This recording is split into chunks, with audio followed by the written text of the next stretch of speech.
You are listening to, you are absolutely listening to the George Espenlaub Show, coming to you live from the Funny Farm.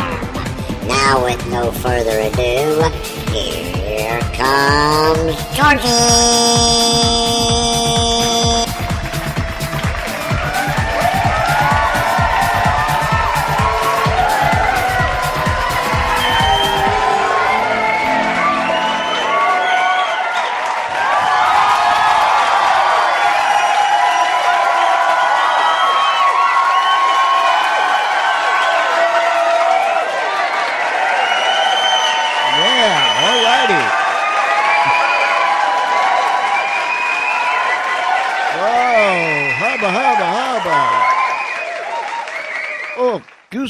Goosebumps. Ooh, all over my body. Goosebumps. No, never mind. I won't sing to you. Thank you for that welcome. I really appreciate that. To all of our friends down the street, around the corner, across this great nation, and around the world, I welcome you to the George Espenlaub Show that comes to you live Monday through Friday at 6:30 p.m. right here on the Spreaker Network. Live from the Funny Farm in a place called Our World. We don't know where that's at. If you needed to find out, if you ask any one of us here at the Funny Farm where Our World is, we have no idea. And we don't really care. We just live here, and we like it here. And it's a whole lot safer here than it is in your world out there. So come in, let your hair down, snap your fingers, tap your feet, bob your head, and shake your booty, because you never know what's going to happen at the Funny Farm. We want you to email us, georgece@comcast.net, georgece@comcast.net. And I want to take this time real quick before we bring our guest on tonight to several people has asked me, how can we hear your show live? So when we go and we can listen to the replay, but how do we hear your show live? Here's how it works. You can go to the espenblog.com. That's THEESPENBLOG.com. And it'll be on there. You can go to my Facebook page. It'll be on there. And in particular, you can go to, listen to me now, Spreaker.com. Now, when you go to Spreaker.com, just go up there to that little that little search box that everyone has, and type in there the George Espenlaub, ESPENLAUB, the George Espenlaub Show, and will pop up, and you'll see that it will say live, LIVE, and that is how you can join us live. If you want to come into the chat room, just sign up. All you have to do is register, the same old stuff. You can register right through your Facebook page, just like everybody else does nowadays, and you can follow us. We have, over 300 followers now, and it's adding to just about every single day, so you can follow us. But go to Spreaker.com, go up there in the little search box, and type in the George Espenlaub Show, ESPENLAUB, and that will bring you up, and you can hear us live. The other thing is this. We have a call-in number. It is 302-497-3414 or george.espenlaub. Now, that is a Skype number. The reason why we have that particular number is for people that don't have Skype and they would like to call us on their cell phone or even their home phone from anywhere in the world. So that's why we have the number 302-497-3414 or george.espenlaub, ESPENLAUB. and we'll open the phone lines here in just a few moments after we get Mr. Ed Ozosky. He told me how to pronounce it, and I'm messing it up already. Ozosky, who is a paranormal expert. So, get up on the edge of your seat, get your calling devices ready, because we're going to bring Mr. Ed on right about now. Ed, welcome to the George Espenlaub Show. Well, thank you, George. It's great to be on the show. I need to tell our listeners that they can go to hauntingsresearch.com. Yes, that would be our webpage, Hauntings Research. It's Hauntings with an S, all one word, hauntingsresearch.com, or our Facebook page on Hauntings Research. Those are two excellent places to go in order to find out more about us. All righty. Haunting, I'll get it right. I can't speak for spluttering. Hauntings, Haunting's, plural, research.com. Ed, you're calling from my neck of the woods up there. You're in Pittsburgh, and I grew up in Altoona. And for those people that aren't aware, that's pretty darn close. It sure is. That's kissing cousins. Yeah, just over the mountain and down the hill. We've had other folks on that what's the word I'm looking for? That is involved in paranormal activities. Is there different levels or different segments of the paranormal world out there? Well, I would say there are, and I would say also that it depends on who you talk to. I think if you ask 10 different people, you'd probably get 10 different responses. Now, to my mind, the word paranormal is a very, very large umbrella for many different things. It can be anything from UFOs to Bigfoot to the Loch Ness Monster to whomever. But for the sake of my interest, I am into the discarnate. In other words, the survival of consciousness.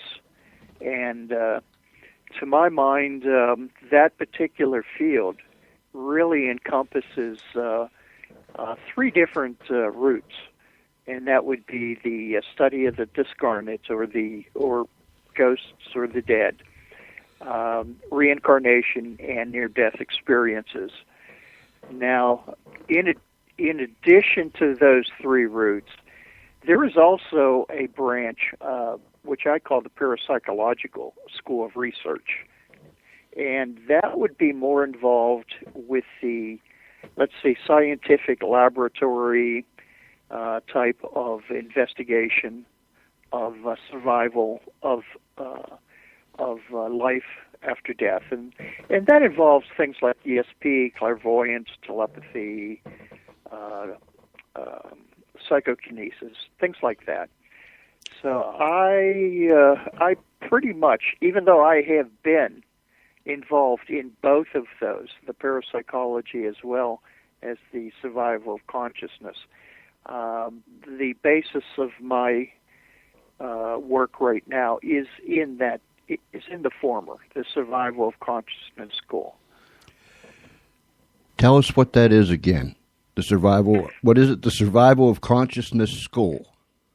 Okay, that's a term. That's my term. Okay. Okay, this survival of consciousness is nothing more than the concept that when we die, the very essence of who we are, the very essence of what we think, how we feel, our belief systems, that is part of our makeup, our consciousness, our soul, if you will, and that survives after the body ceases to function, and it survives in the form of energy, And my belief is that after the death of the body, that energy, that consciousness, seeks out and lives within the greater consciousness of the universe, and seeks its own level of spirituality. When, excuse me, when we leave this body, and let me use an Espenlaub term, and if it's wrong, correct me. When we leave this body and we're out there, are we conscious of what goes on back here, or are we in a new realm, a new world? Well, actually, I believe that both are true. I believe that that when our consciousness survives, as I mentioned before, the collective consciousness, there is a school of thought in which the collective consciousness is thought of as let's say, a infinitely large board of all-inclusive knowledge. And we all plug into that. We are all part of that. And as such, we're plugged in to all knowledge and everything that goes on. So to answer that part of the question, yes, as we die, I do believe that we are aware of things that go on outside of our spiritual realm. The second part, as to whether or not we are conscious of what is going on here on Earth in this dimension, I would think that the more correct question would be, is there reason for them to be aware of us? And I would answer that with the fact that there are many people that pass that have very strong emotional connections to those that we leave behind. And in that respect, yes, I think they're very much concerned about how our loved ones are doing. And there are people that leave behind things that are unfinished. And from that end, yes, I believe that those that have passed on are very much concerned about what's going on in this dimension, because they're curious as to how their unfinished business is doing. Interesting. I hope that makes sense. It does. It does. How did you ever get started in this field? That's a very good question. Actually, I was drafted into the paranormal. It wasn't of my choosing. It goes back, my very first conscious memory of life involved the paranormal. I was actually in a crib, and what we call a shadow ghost, shadow person, approached the crib, convinced me to crawl up to the top of the railing of the crib, from whence I fell and cracked my head open. So that was the start of it. On our website, hauntingsresearch.com, there is a picture of my mother, my uncle, and myself standing in the backyard of our house. I was approximately, I'm going to guess, 3.5, somewhere in that age. And in that picture, totally surrounding us, are ectoswirls. Now, ectoswirls are, let's say, another term for ghosts. And so from that point on, my life was one constant paranormal event. It followed me into when we moved to my grandmother's when I was about 4 or 5, and it has actually followed me to this day. My wife and I currently live in a house which is very much haunted, very, very active spiritually. So it's something that has been with me all my life. It's something that I decided around the postgraduate phase of my life. It's something that I decided that I wanted to learn more about so that I could explain and understand what had happened to me as a youth, as well as what was happening to me in at that time. So it's really been, truthfully, a lifelong passion of mine to get to the bottom of what is it that we're experiencing. How old were you when this first happened? Well, as a matter of fact, I'm in the process of doing a book. I was dictating a segment, and as I was dictating, I came upon a question which I'm not quite sure of, and that is that the house that I lived in at the time was what you would call, I guess, a higher, lower income type house. It was a small house. We lived with another family in the house. They had the top floor, we had the bottom floor. As such, it was small. So we had one bedroom. And of course, Mom and Dad slept in the bed. Now, I'm not sure if I was still in the crib because I was that young, or if I was in the crib because that was the only bed available. So I'm going to split the difference and say that I'm going to guess I was in the crib in around somewhere between 2 and 3 years old when that event occurred. Wow. I have the picture, if I have the correct one. I have the picture up of your dad, your mom, and you. And those, what'd you call them? Are they orbs? Those are called, no, those would be called ectoswirls. If you notice, they look like, they almost look like streaks of fog. And they vary in the degree of transparency and translucence.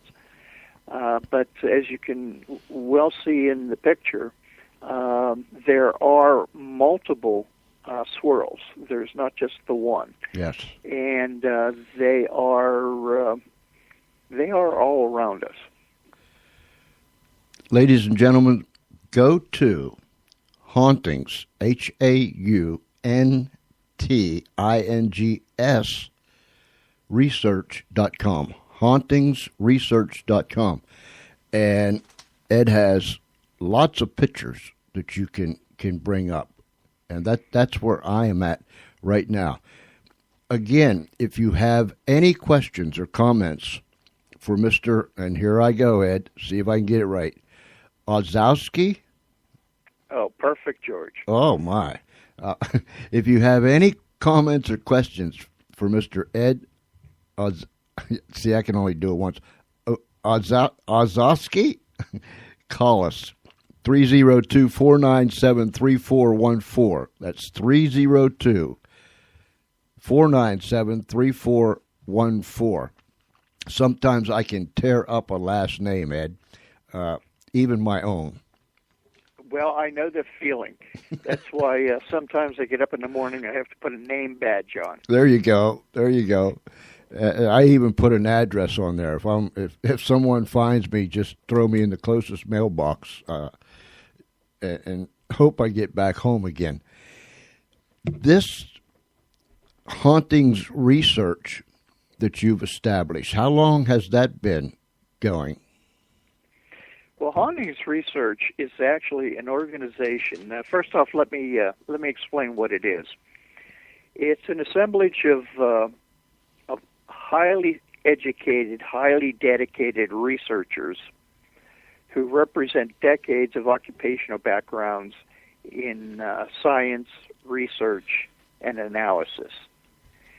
And the team actually came about as a result of some people that approached me after a class, which I teach on paranormal studies. After the session for the semester was over, this was an adult class. Some of the people that approached me asked if I would help them in forming some type of a paranormal unit. And, of course, I agreed under the condition that it be done correctly.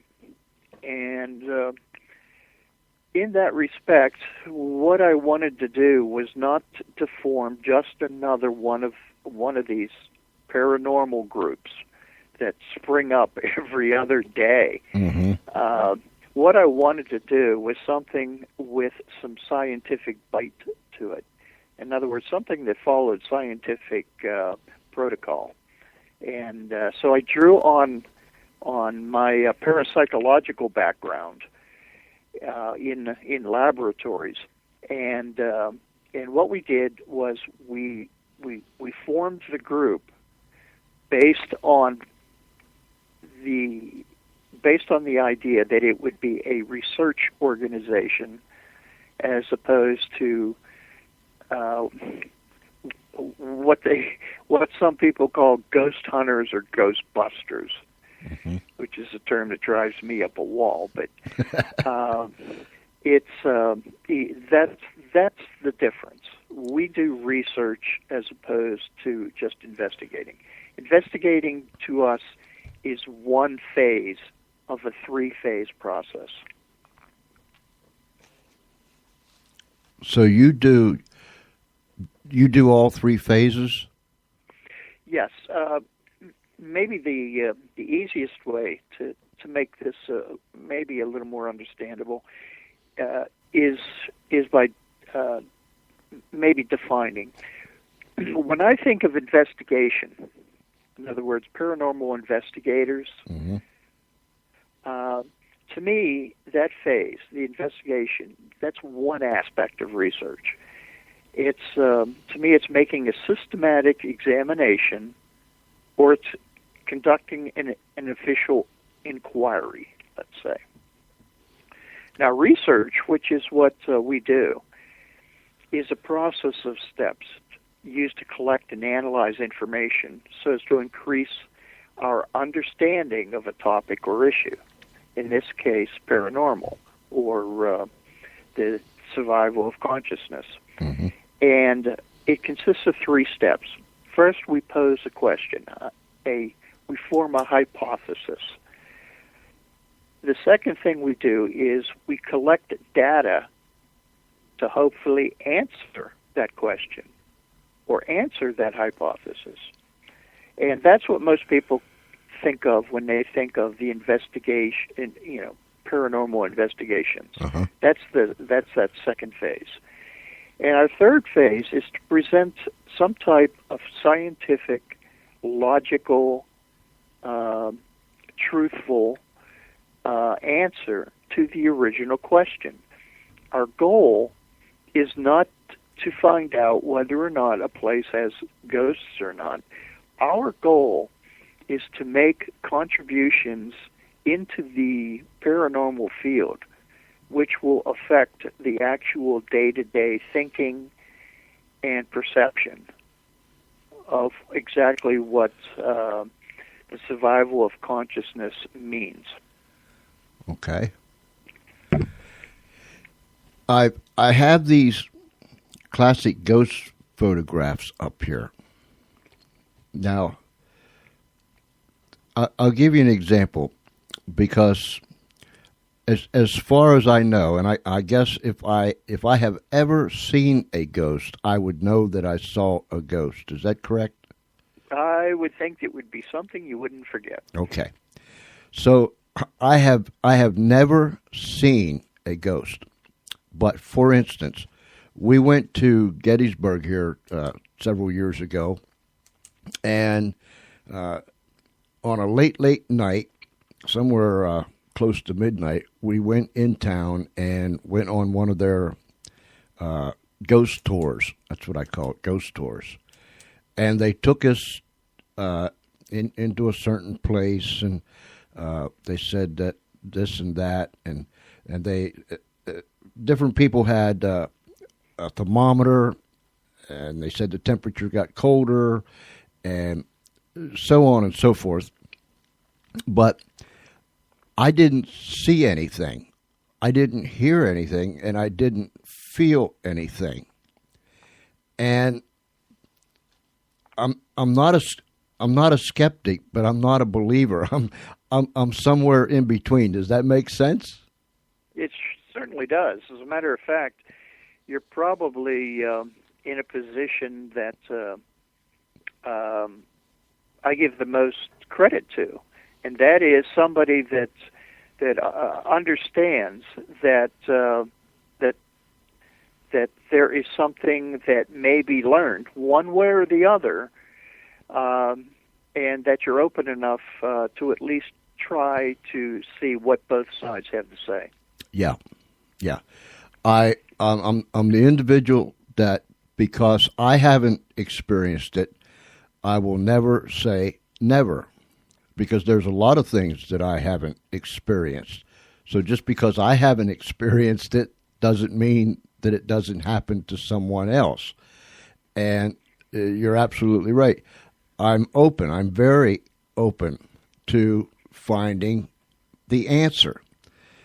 And I've said this when we've had other folks on, that I think, and this is just me, I think there's three kinds of people. There's those kinds of people that will believe anything anyone tells them.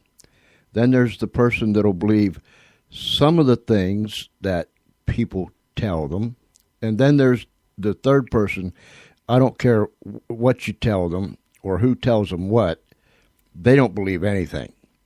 Is there any other type of person? Is there a fourth group there, or did I just? Well, I would tend to agree 1,000% with your category of three types of people. To my knowledge, there's not a fourth. There may be, but my philosophy, as I've always stated, is that I am not a missionary. Mm-hmm. My goal is not to convert anyone to my beliefs. My goal is to go out scientifically, methodically, logically, collect information, present it in a straightforward manner, and allow people to do with it as they see fit for themselves. I think that that's the best that you can ask for a person, and that is to be open-minded. You don't have to believe, you don't have to disbelieve, but just be open-minded, and at least be willing to look at the facts. I have never seen a black hole in the universe. Mm-hmm. Now, there are people that tell me they exist, so I'm on the fence, okay? I've never seen one, but scientists tell me they exist, so fine. Mm-hmm. I'm willing to listen to the information and make my own belief system accept black holes one way or the other. So, and I think that's the way life is. I think that education, information is out there, and I think that as an individual, in order to improve ourselves and make ourselves more, make ourselves better, I think that we owe it to ourselves to do as much reading, to do as much investigating in things that we find interesting, and just think about it. Just give it some thought. Inform your own decisions. I tried to convey to people, our listeners, that, people get so caught up in life, in the mundane, do the same thing all the time, every time, get up in the morning, go to work, come home, do whatever you do, go to bed, get up in the morning, and it's the same routine. The mind, you remember that commercial, Ed, that said a mind is a terrible thing to waste? Yes, I do. There are adventures beyond anything that I can imagine that is out there around us. If we would just take the time to realize that this brain housing group that God has given us is a miraculous piece of machinery, and we need to fill it with things that will, like you said, make us better people and more knowledgeable.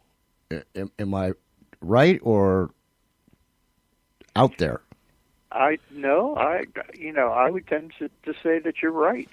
I think that there's a reason that we're on Earth, and that reason, I believe, varies with each individual.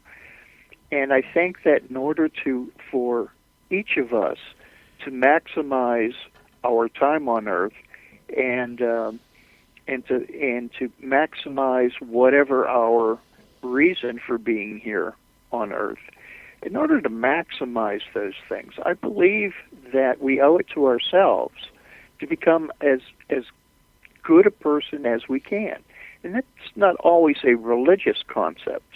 That's not always, being a good boy or girl. Mm-hmm. That also means to educate ourselves as well as possible, to treat our fellow man as well as we can.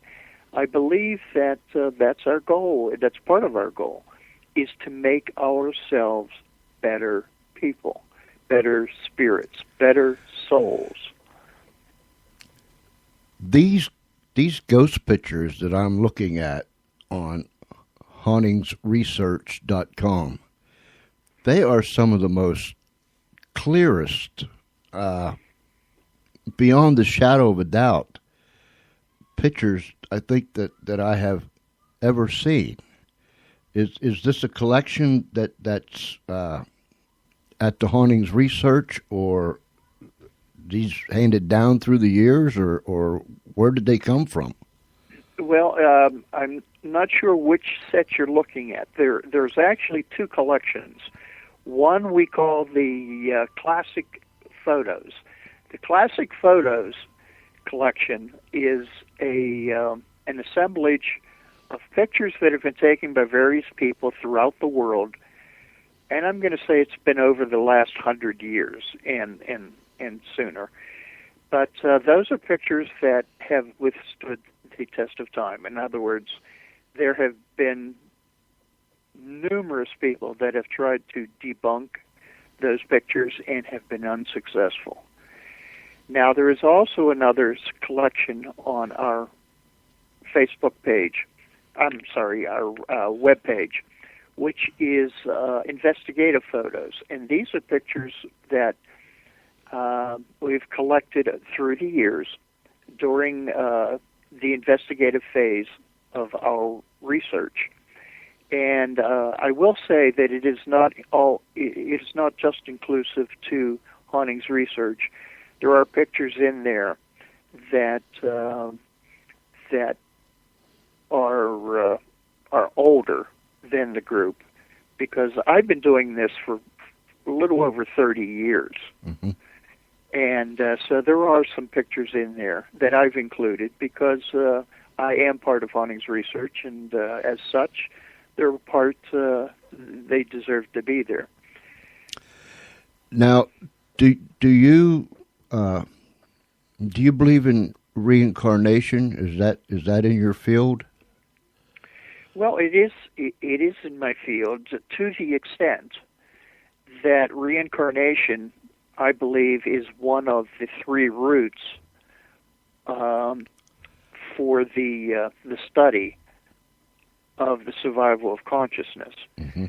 Actually, it was a book on reincarnation that really lit the fire under me as an undergraduate.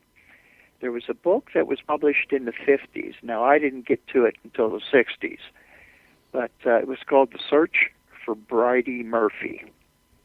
and it was a book written by Maury Bernstein. And if your readers haven't, I'm sorry, if your listeners haven't read it, I strongly advise, if you have an interest in reincarnation, to go to your library. I'm sure it's in there. And it's a fascinating book on reincarnation about a young woman who, under hypnosis, gave very intimate details as to a life in 18th century Ireland. Mm. And that's what kind of lit the fire under me. And after graduate school, I hooked up with a Dr. Ian Stevenson, who was at the University of Virginia, whom I regard as I'm going to say the father of modern reincarnation thought here in the Western Hemisphere. And Dr. Ian Stevenson wrote a book in 1974, which is called 20 Cases Suggestive of Reincarnation. And this is another book I would highly recommend. It's probably in your library. Highly recommend it.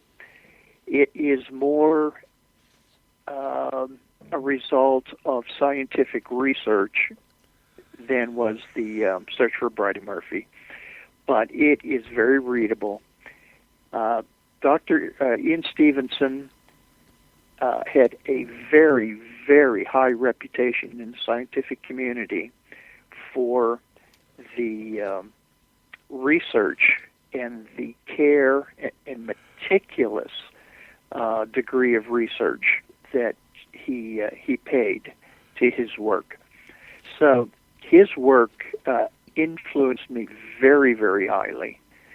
To me, reincarnation really just makes some sense.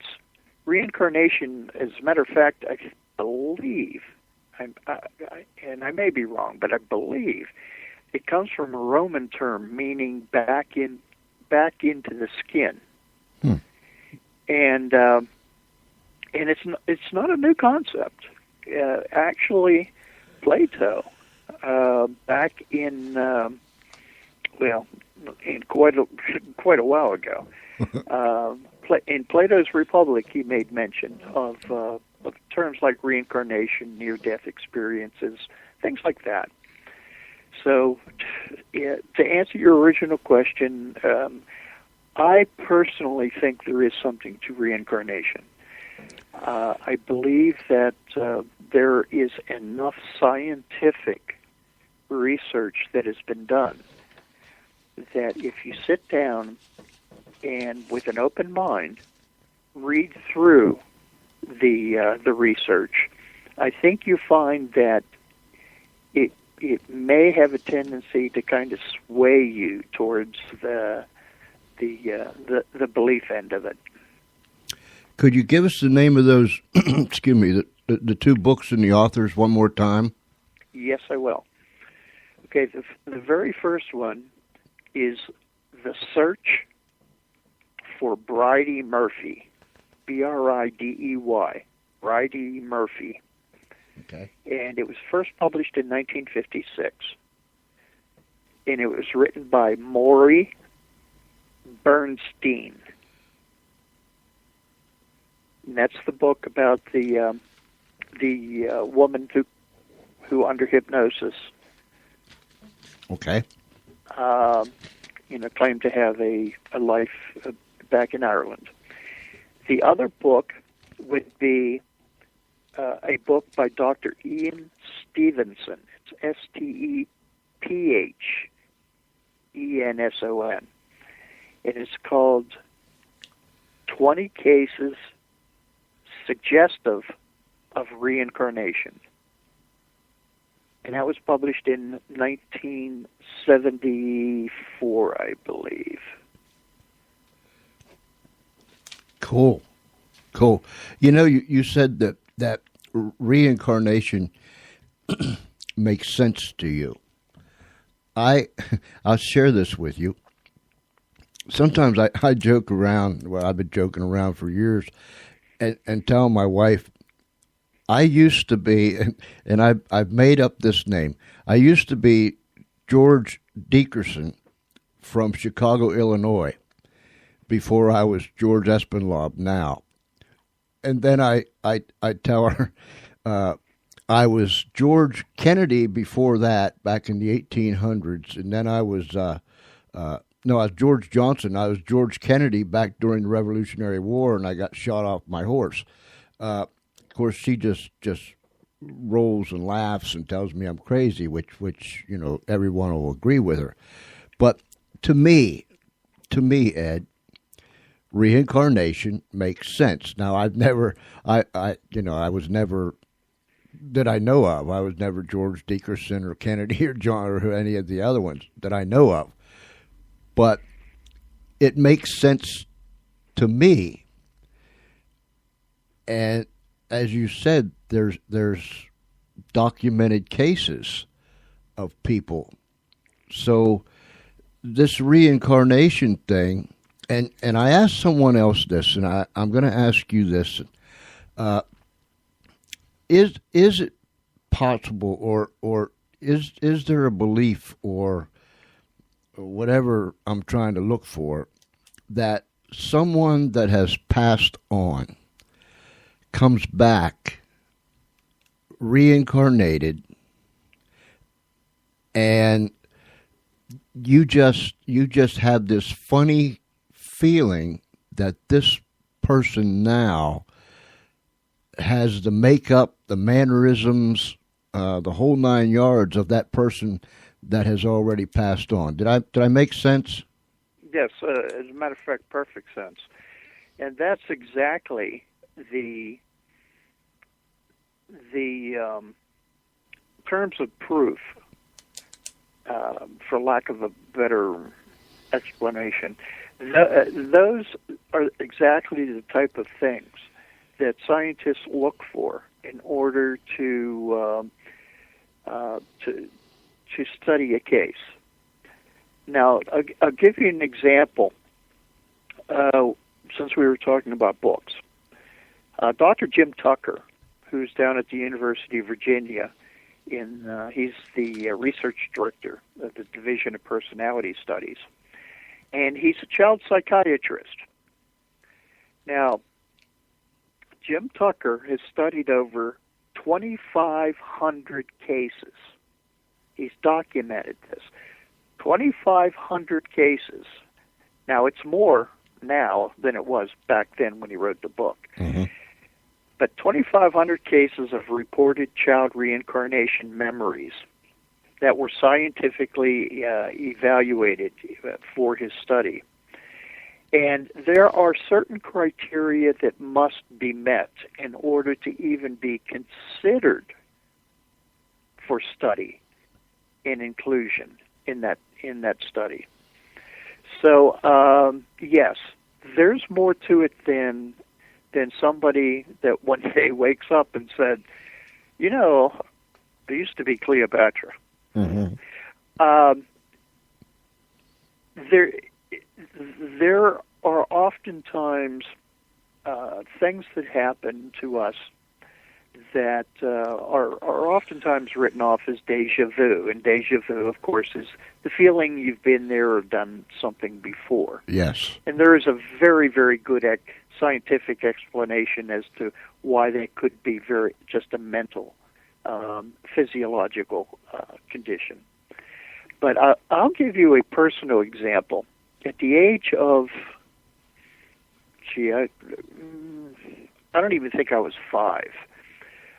My dad, who was a history nut, took myself and my mother to a place outside of Uniontown, Pennsylvania, called Fort Necessity. Mm-hmm. Mm-hmm.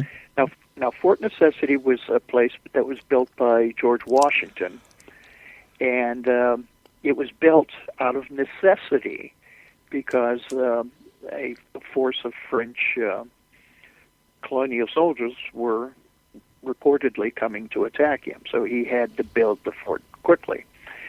But anyway, as we were taking a tour, the gentleman conducting the tour as he spoke, I kept tugging Dad's leg and saying, Dad, that's not right. That's not right. And after 5 or 10 minutes of that, Dad got tired of it and threatened to, pound me into dust if I did it again. So I quit. But interestingly enough, about 5, 8 years later, maybe, an archaeological team did a survey of the grounds and did a dig, and what they found was that the original shape of the fort was different than what had been displayed. They were displaying at the time when I was 5, the fort was rectangular. Mm-hmm. Well, archaeologists, some 8 years later, discovered that the fort, in fact, had been circular. Now, the question begs to be asked, as a 5-year-old, how would I know that? I certainly could not have read it. First off, I probably couldn't read. But secondly, nobody knew it. It took a team of archaeologists digging Uh-huh. in order to find the original foundations. So the question begs to be asked, how does that happen? And that's why I say, you don't have to believe it, but at least do yourself the service of sometime when you're in a thoughtful mood, sit there and think to yourself, now how in the world does something like that happen? That's incredible. It is, and it's the kind of things that that should raise your interest. Let's say Mozart. Now, how in the world does Mozart start writing operas at the age of 4? Yeah. I mean, how does that happen? I'm not saying that there's not some physical quirk that causes it, but I'm asking myself, because I don't know one way or the other, but I'm asking myself, how does that happen? I mean, how logical is this? How many 4-year-olds do I know that could do this? Yeah, if at 4 years old, I'm walking into walls. Right.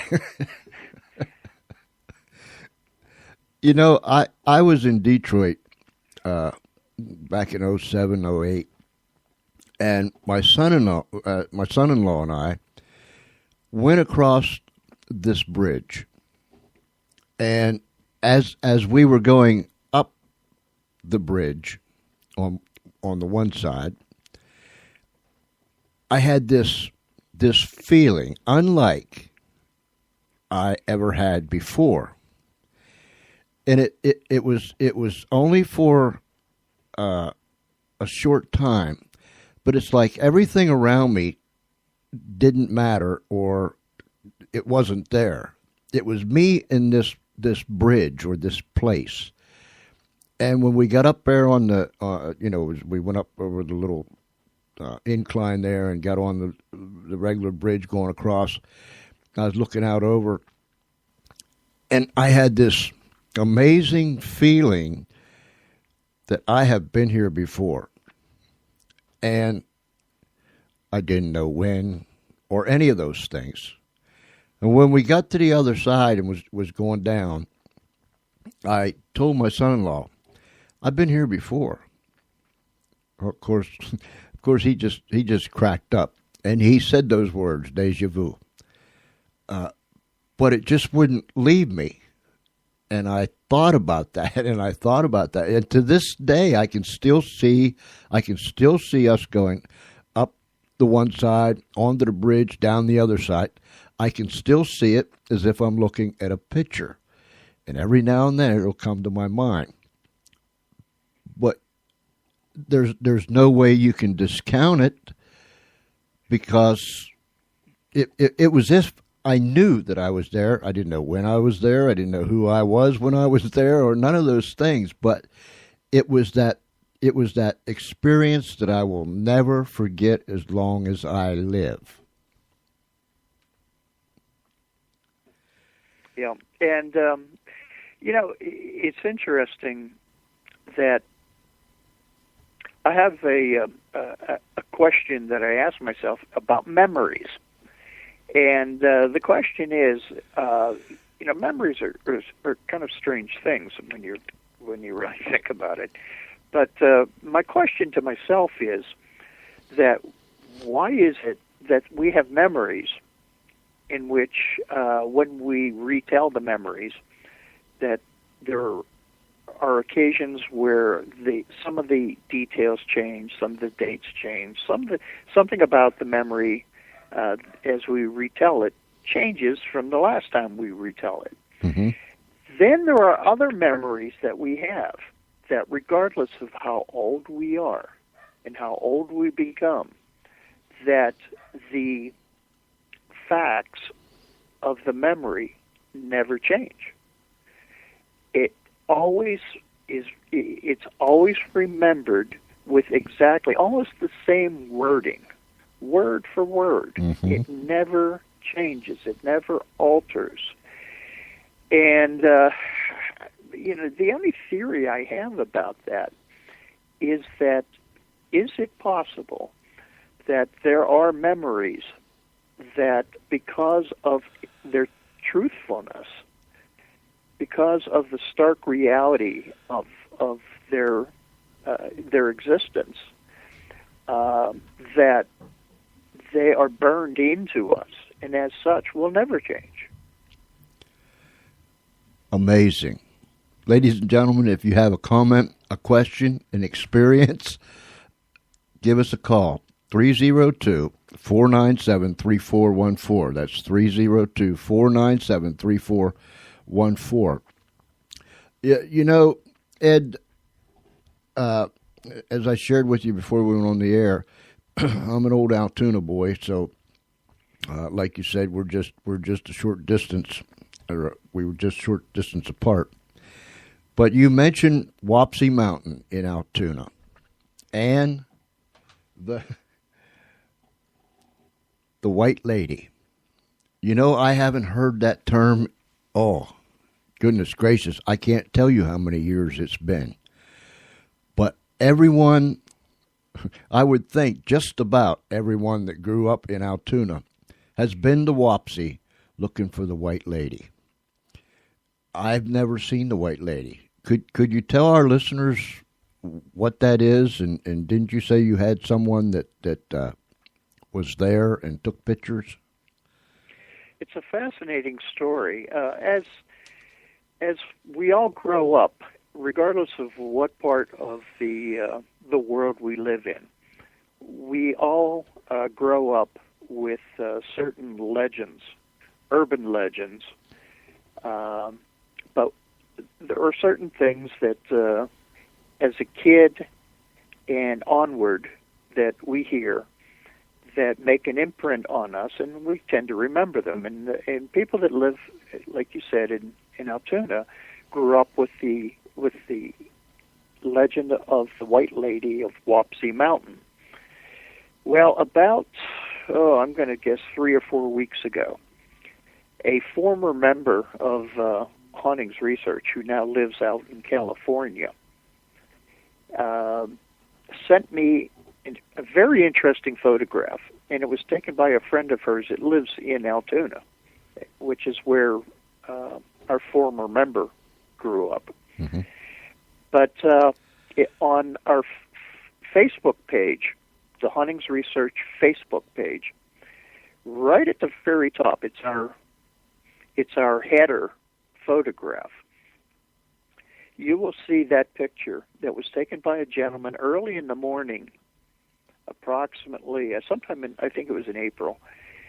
And it was taken early in the morning, and in the picture you will see what appears to be,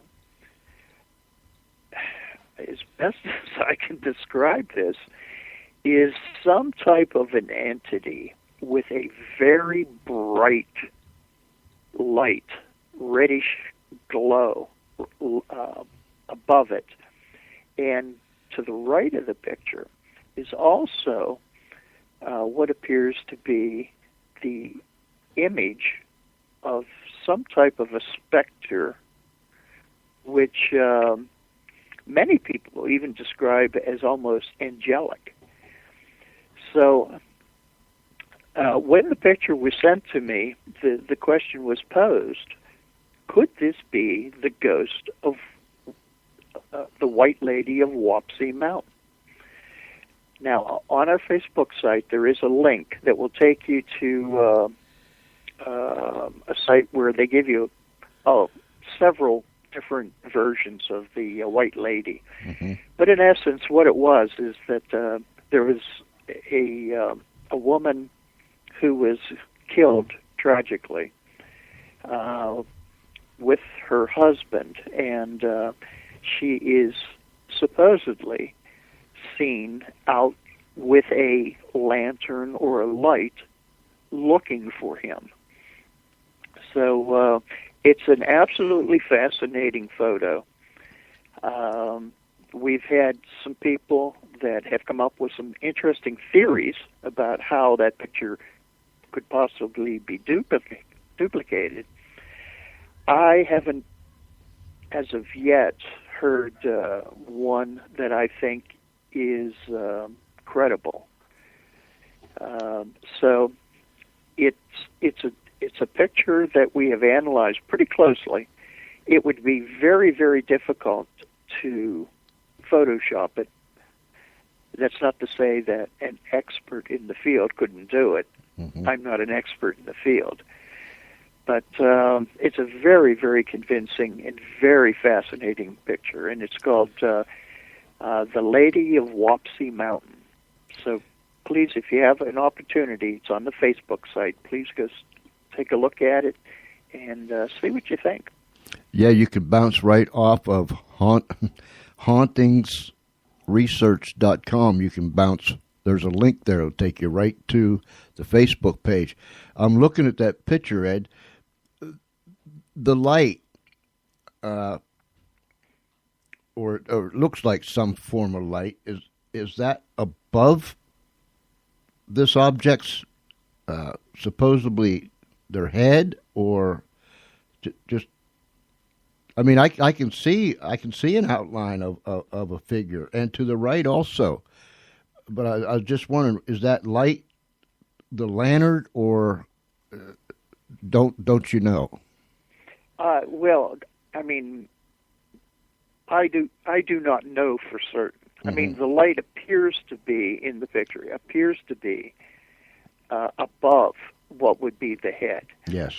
And the very first impression, to be honest, when I looked at the picture, the very first impression was, I don't know, maybe that's the sun, rising up in the morning. That's the first thought I had too. But then I thought, well, the sun don't come up in the middle of the mountain. That's the problem. Yeah. If you look at the picture, it's behind actually two ridges, mm-hmm. and that would make it a little bit difficult to explain from that point of view. But if I were explaining the picture to somebody, that's the best way I would describe it. On a very hot, or what's to be a very hot summer morning, the sun, when it comes up, is a fiery red, mm-hmm. and that would be a good description of the of that photo. It's a very fiery red type of a circular orb-shaped above the head. That's absolutely fascinating. I mean, it just that is incredible. Ed, we have barely touched the surface. I mean, we haven't even touched the beginning of this stuff, right? Oh, yeah, for sure. It's it's just incredible. Let's see why I'm getting an echo here. But nonetheless, it's incredible, this study. Would you come back again when we have, at another date, when we can spend some more time on this? Oh, George, I'd be delighted to. Absolutely, I'd be honored to, yes. Because I'm just intrigued by this. I could sit here and listen to you for hours upon hours upon hours. Well, that's better than my wife can do. Yeah, I know the feeling on that end. But really, let's stay in touch. And when you get an open date, or one of those days you don't have anything to do, and I'm just joking about that, contact me, and I'll make room to have you back again, where we can just continue on. Well, thank you for the kind words and the invitation. As I said, just let me know, and I'll be glad if the schedule will afford it. Of course, we can stay in touch as far as schedules go, but I'd come back on a heartbeat. Good. Thank you, sir. I will push the website and the Facebook website, and we'll stay in touch, and I'll see you soon, I hope. Okay. Stay safe. Thank you, Ed. Bye, George. Bye-bye. I've got an echo. I had an echo. I don't know why I had an echo. Anyhow, the echo's gone now. So if you heard an echo, I heard an echo, but I don't know why we were having an echo. Interesting stuff. Ed, yeah. Let me get my paper, because I tried to write it the way it sounds. Let me get it here. Let me get it. Mr. Ed Ozosky. That's it. Ozosky. Wow. He's a paranormal expert, and as he told us, that word paranormal is a big umbrella. But I like the fact that he does those things, and he researches it and does the scientific stuff. So, listen, go to his website, hauntingsresearch.com. Hauntings, that's plural, hauntingsresearch.com. And then you can bounce, there's a link right there, you can bounce over to the Facebook page and see the picture that we were talking about back in our neck of woods on Wapsie Mountain of the White Lady. I haven't heard about the White Lady in years. My goodness, I've forgotten all about the White Lady. But people's been searching for her as long as I can remember. So, thank you, Ed. Thank you very much for your time.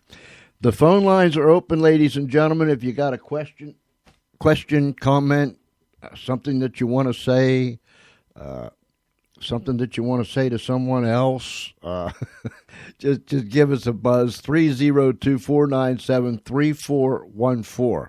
That echo thing really bothers me. I'm going to have to check that out and see what was going on. I'll be back.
Johnny Reed, Burning It Up. I love that. I love that.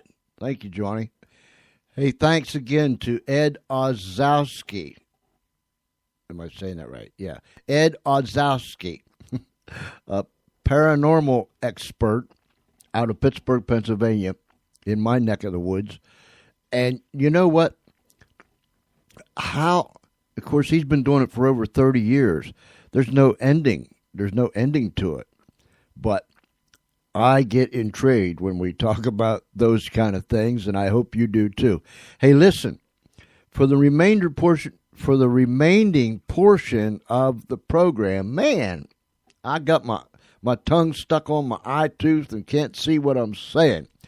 For the remaining portion of the show, do me a favor. If you've ever seen a ghost, or if you feel like you had an experience that you feel like you were someone else at one other time or not, or something, or any of those kind of experiences, be what they may, give me a call, 302 497-3414, 302-497-3414, or george.espenlaub. Now, again, the reason why we have that number is for people that don't have Skype. They can still call us on their home, from their home phone or their cell phone. And you people that have Skype on your cell phones and all your phoning devices, you know what I mean. If you have Skype on any of those devices, then you can call Skype to Skype. It's 302-497-3414 or george.espenlaub. Have you ever had one of them experiences? You know, one of them. You've seen a ghost, you were visited by someone, and so on and so forth. Give me a call, 302-497-3414. And if we've got the music cranked up, we'll bring her down. Right, Charlie? Yep. We'll bring her down just so we can hear your experience. One more time, several people said, how can I listen to the George Espenlaub Show live? I tried to, but now I can listen to the replay. How can I listen to it live? Well, go to Spreaker.com. And to be honest with you, I've never listened to myself live. Really. I hear what's going on through the headphones and stuff, but go to Spreaker.com, and there is a search box up there, just like on every other site. Type in there, The George Espenlaub Show. Before you even get it all typed in, I'll pop up. Go there, and you'll see. I think it's in red letters. It'll say live, Live, live. Go there. And then if you want to come into the chat room, just register. And you can register by using your Facebook information. Click on Facebook, and it does all that automatically. And then you can become a follower of us. And listen, you don't have to buy anything. You don't have to sign anything. You don't have, none of that kind of stuff. Just register. And then click follow us, and, you'll see the red sign there that says live. And you can go to our Facebook page and listen to us live, and on our blog site and on our radio show page. So there's a lot of places that you can go. But the quickest way to get there is Spreaker.com. Type in The George Espenlaub Show, and boom, we'll be there. I was going to do something. I forgot, but I'll be back in about, how long, Charlie? 30 seconds. All right, buddy. We'll take you from where you are to where you want to be. 'Cause radio works. Radio works.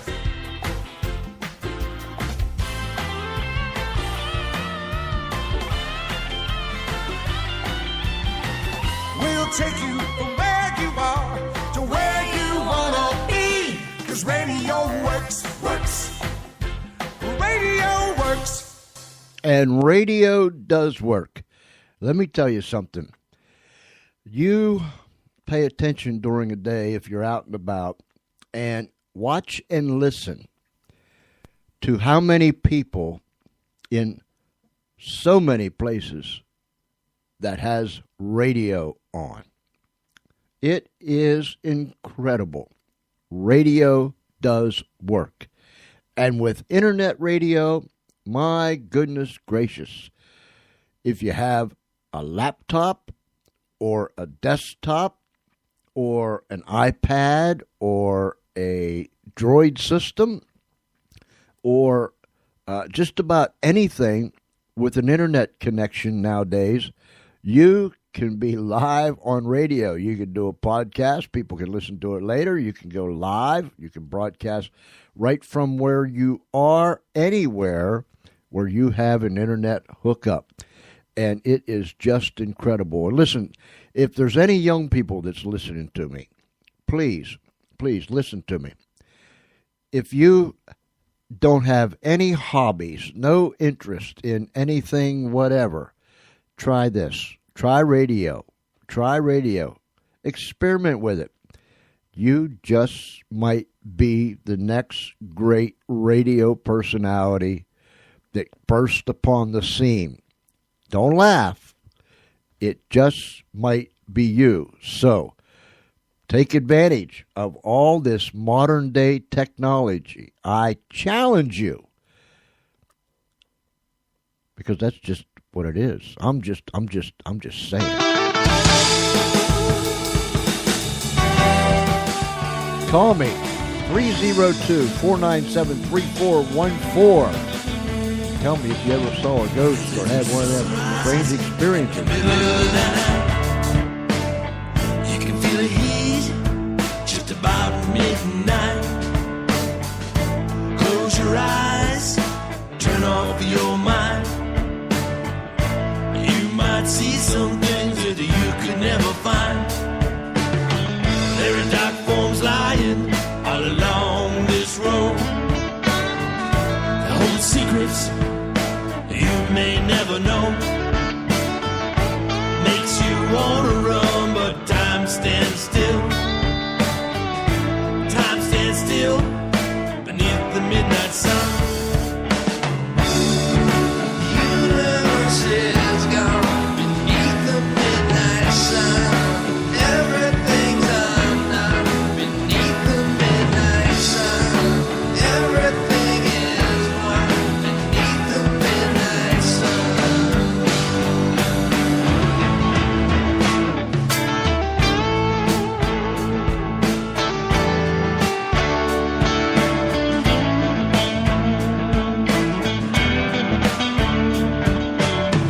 Don't worry about where you are.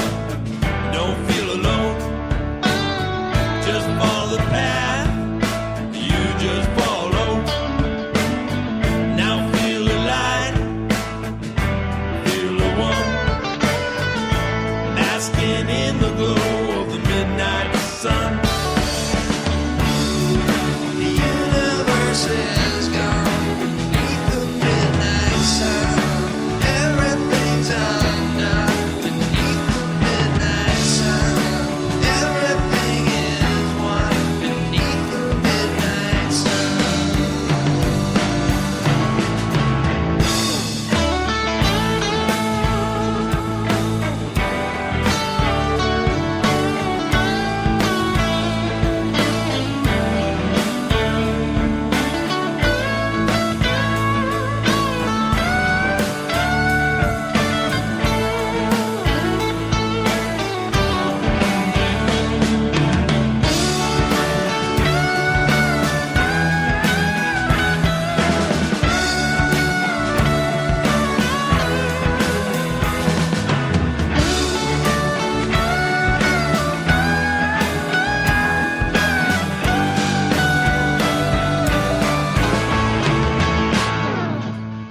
Don't worry about where you are.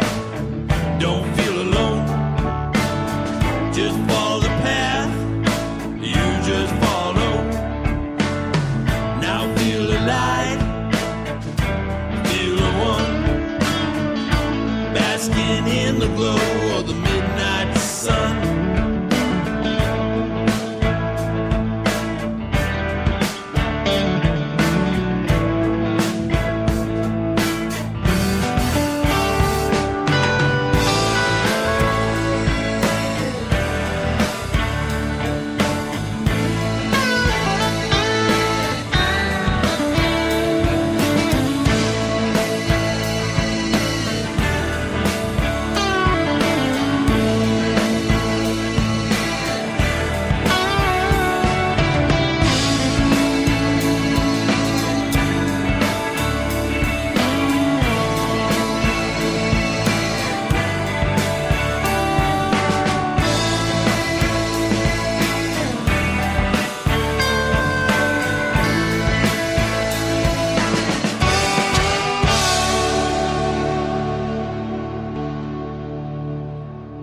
Special guest, Midnight Sun. I like that. I like that. Boy, I'll tell you what, them last two songs, Burning It Up by Johnny Reed and special guest, Midnight Sun. I just love them two to death.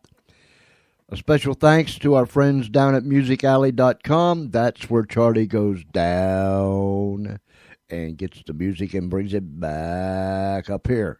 And we play. We have found some very, very, very beautiful gems down there. So some of you broadcasters, if you're looking for some pod-safe music, and if you're looking to promote someone that isn't out there in mainstream music, that's not in the mainstream music industry, go to musicalley.com.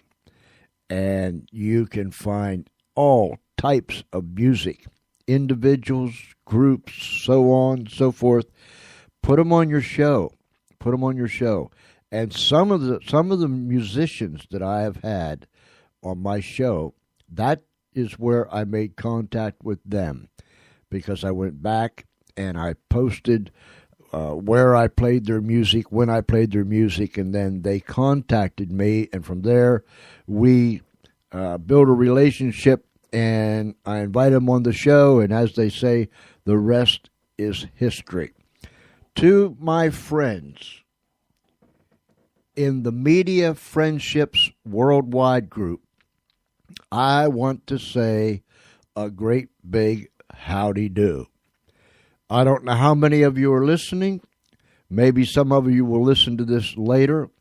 But I want you to know, ladies and gentlemen, boys and girls, friends, Romans, and countrymen, that is a great group of guys and gals. I'm telling you. And they are broadcasters from all different networks, not just Spreaker, but they come from all different networks. Some of them are in TV. Some of them, we have all types of media that's represented in our Media Friendships Worldwide. We have all types of media that's represented there, and they are just a great, great bunch of people. Everyone on there, if you need help, anyone at all on there, if you need help with software, or you have a broadcasting question, or you've got some advice, or you want to put together a show, and it's just endless, that's the place to be. And I'll tell you what, boys and girls, I'm glad that I am part of your group. So I wanted to throw that out there and put some roses on my friends at Media Friendships Worldwide. I'll get it. And it was started by none other than Harry B. from Ireland. That Harry, he gets around, and I just wonder who writes this stuff. 302-497-3414. We're not going to be around too much longer. I shouldn't say it like that. That don't sound right, does it? That sounds like I might be going somewhere. But anyhow, 302-497-3414. Your homework assignment for tomorrow night is Google Chris Simmons, Simmons, Chris Simmons. That's your homework assignment, class. And we will have a short quiz before the night is over. I want to say thank you one more time to Ed Ozosky out of Pittsburgh, Pennsylvania, who is a paranormal expert. He has established hauntingsresearch.com. Go to that website. There you can bounce off of that website, go to several other websites, including their website on Facebook. There is a lot of information. There is buku pictures on there, so go and enjoy yourself and think. Just stop and think. Where do you stand in this? Do you believe? Do you believe some? Or don't you believe any of it? We're one of those three people, so go there. Thank you, Ed. Thank you very much, and we're going to have him back We're going to have him back when we can spend some more time learning about this paranormal experience. Where are we at, Charlie? Yep.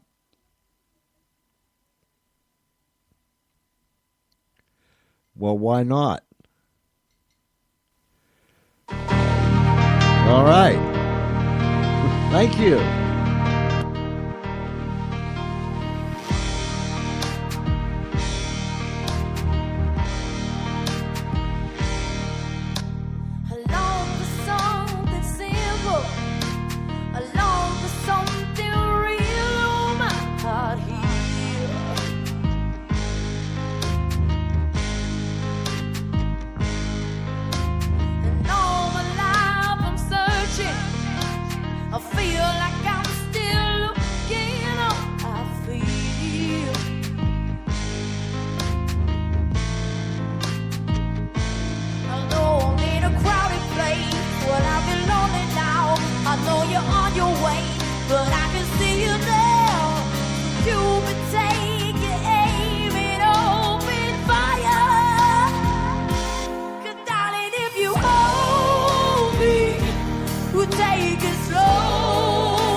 Come on, darling.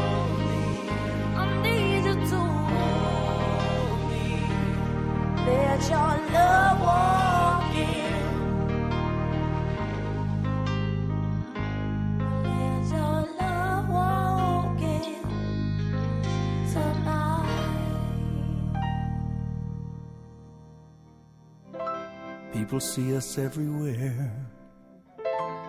They think you really care. But myself I can't deceive. I know it's only make-believe.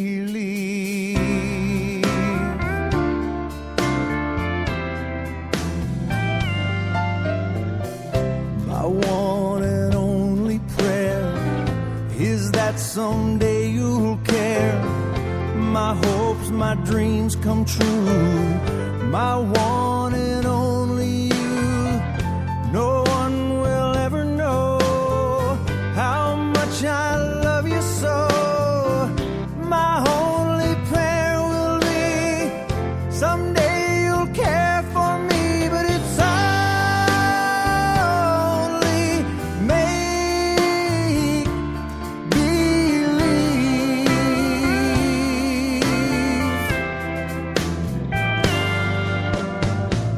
My hopes, my dreams come true.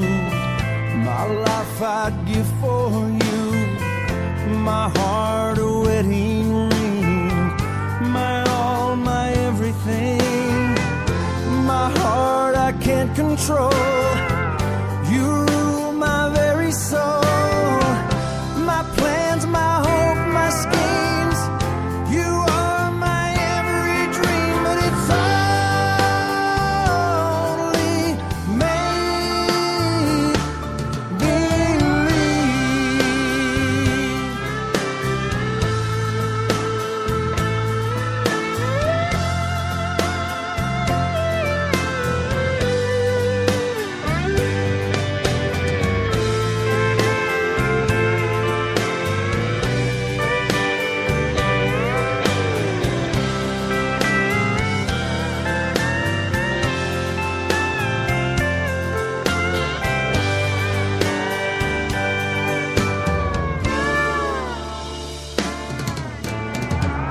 Our one and only prayer is that someday you'll care.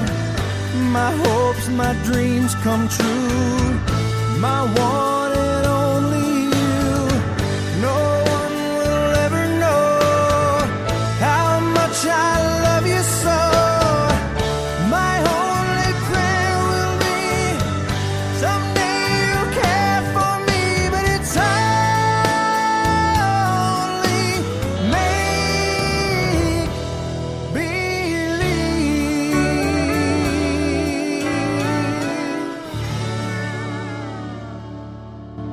Wasn't that nice?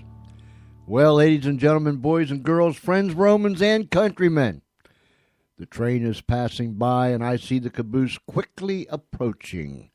It's just down the track a little bit. Charlie, the caboose is coming. We practiced our jump, Charlie and I, because that one night, oh, man, that would have been ugly. We made it, but it would have been ugly. We almost didn't make it, so we've been practicing. But nonetheless, the caboose is coming down the track. And you know what? That means we got to go. Homework assignment. Chris Simons, Simmons. Look him up. There'll be a quiz tomorrow night. And speaking of tomorrow night, tune in. Same time, same station, 6:30 p.m. Eastern Time, right here on Spreaker.com. So, wherever you're at, if it's nighttime, have a good night. If it's already daytime, have a good day. But regardless where you are and what it is, until tomorrow night, this is George Espenlaub challenging you to stay safe. And to all of our brave men and women in uniform stationed here in the States and around the world, you're my heroes, guys and girls. You are my heroes. I love you. God bless you real good. Good night, everybody.